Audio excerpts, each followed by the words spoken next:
We think Deadstock saves sneakers, but sometimes Deadstock is what kills them.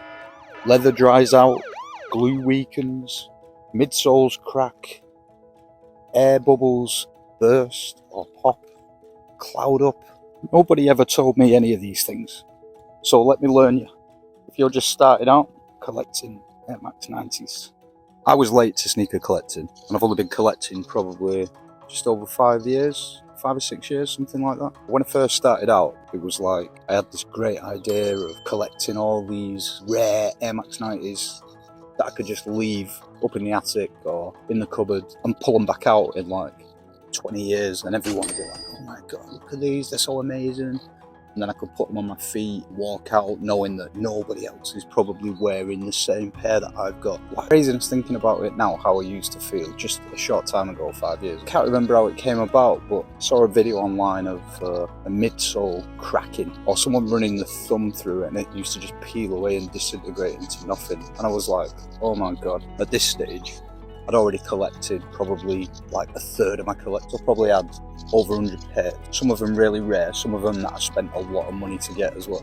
For example, just off the top of my head, examples, the Huff Quakes, probably paid over 800 quid.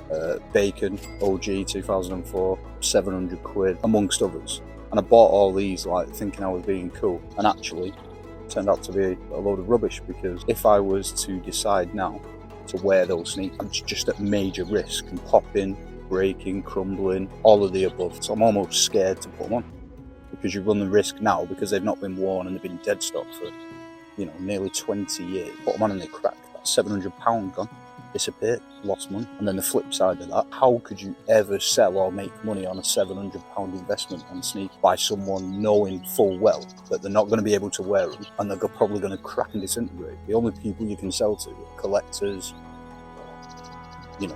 people who want to keep them as museum pieces, keeping some of the rarest pairs dead stock, saving them for some perfect day, a photo shoot, an event, something worthy. That day just never came. At the end of the day, shoes are made to be worn, not kept in a box. Dead stock doesn't protect Air Max 90s.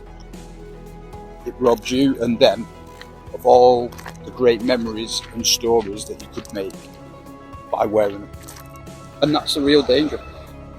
Sneakers are made to move, to bend, to flex. That's what preserves them in the long term, not keeping them on a shelf or in the box or in the attic.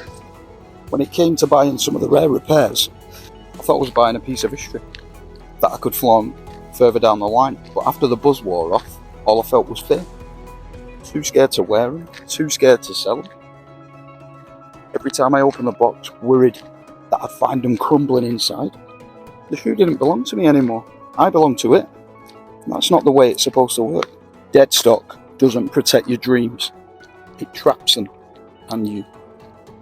They're good to look at and flex on social media, but that is it. Unless you can find someone as passionate as me to buy them. But even then, I have to think twice and really get my head around what I'm going to use it for, what I'm going to do with it, how long I'm going to keep hold of it, because it doesn't make sense to keep hold of them forever and ever.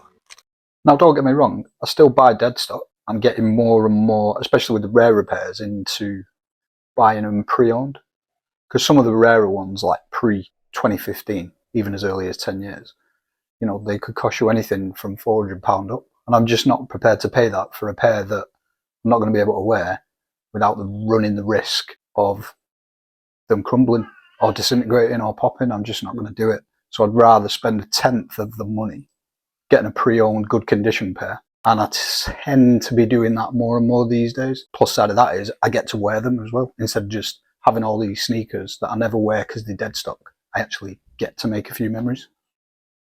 Where you at, boy?